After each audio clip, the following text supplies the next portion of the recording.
Hey mamas, let's talk bedtime with our little ones and co-sleeping. Raise your hand like this. If when you were pregnant you ever said, my baby is not going to co-sleep, I'm going to buy a baby cot and my baby will sleep on. That's the way your baby is looking at you now if you're an expecting mom, because we all know that the story is always different. Yes, I'm one of the people. I admit. And that's why I made mouth. I'm in the same WhatsApp group of people that said we will not co-sleep with our babies, right?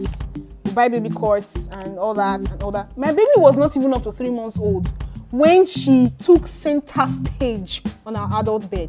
Yes, she made herself very comfortable. And with that tiny, their tiny self and soft skin, you can't just say no. The hard part is getting them to leave your adult bed when they become toddlers. Like, the minute they take position on your bed, it's game over. Bye bye baby court, see you never again. Guys, why? I need my space. I want to roll from the east to the west. I want to roll.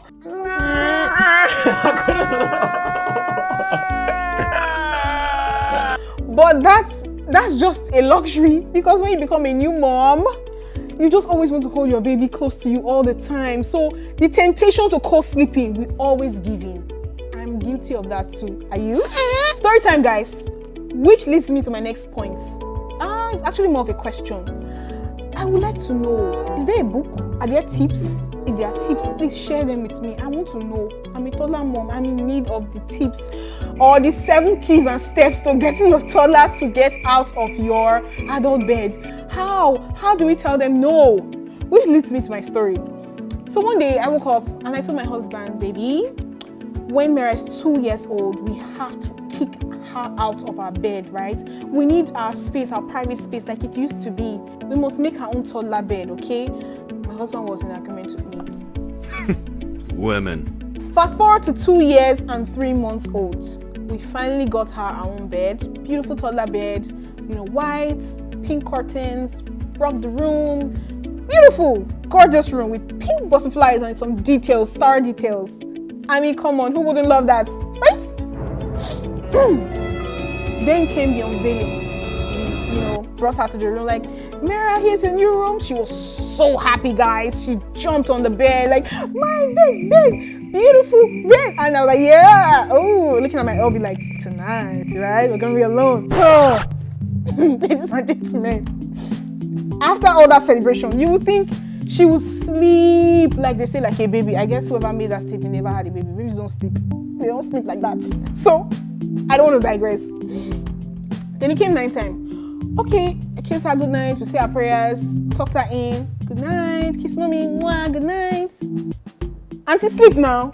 No, she started crying. No, mama, no, save me. I'm like, wait, what? This where's the manual? Where's the manual for raising toddlers? It was not in the manual, guys. I had no idea what to do. I'm like, this was the plan. Make your toddler bed. I fulfill my end of the bargain. You sleep on your bed, you start solo sleeping, and then we're all good. Everybody's good. Nope, it didn't go as I imagined. It did not go. That's why I'm asking you guys for tips. What are the tips?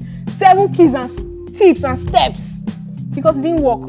She wailed and cried until I had to take her out of the room, and she ended up going right back to her bed. And I was like, what? I did everything right. How? Guys, make it make sense. How do you explain to these toddlers like you're old enough to solo sleep? I don't know. It beats me.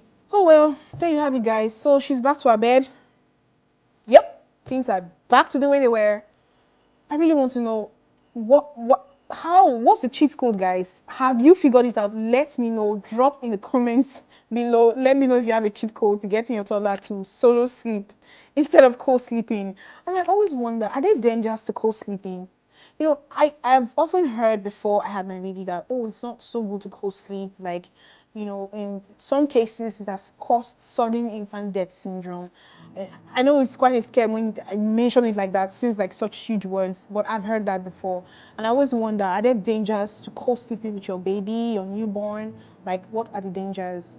And generally, yeah, I want to know, because there are lots of moms that still do this. And to be very honest, it's really hard, especially when you are in that breastfeeding phase.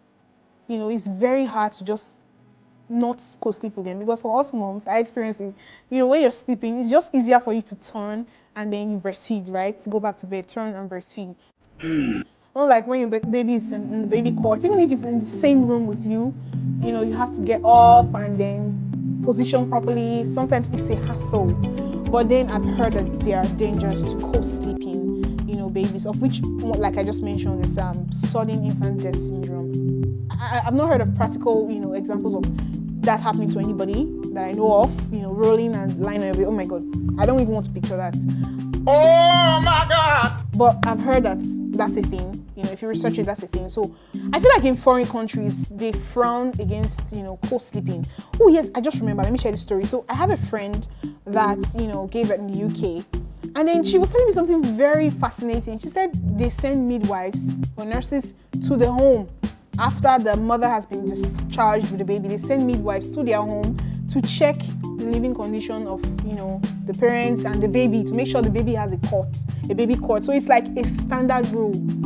So let's just say it's illegal in some countries to co-sleep. So when they send a nurse over, a midwife, they have to make sure your baby is not co-sleeping. Your baby has a baby cot, you know, and everything is up to standard.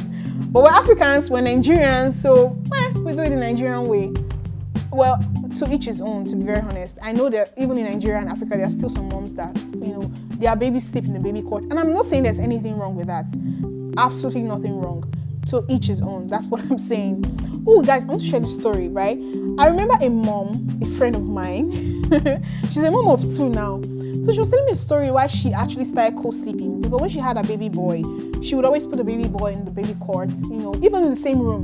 So she said one night she was, you know, she just woke up. She didn't know why. It wasn't time to breastfeed, but she just woke up and, you know, went to check on the baby. And it's a thing with new moms. Trust me, we are obsessed about going to check our newborn babies every 20 minutes, every 15 minutes. It happened to me. Like, it was so insane.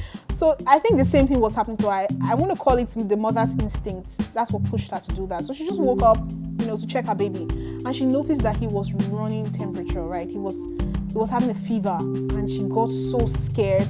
She said that was the very day she made up her mind that no matter what, she's going to co-sleep with her baby. And she just had her second baby. I'm pretty sure she's still co-sleeping with her second baby. So you see, to each his own. Everyone has their own experience and, you know, their own path that's unique to them. Do you love my videos? I love my videos. Do you enjoy them? Oh, I'm glad you do. Then give my videos a thumbs up. Follow me, subscribe.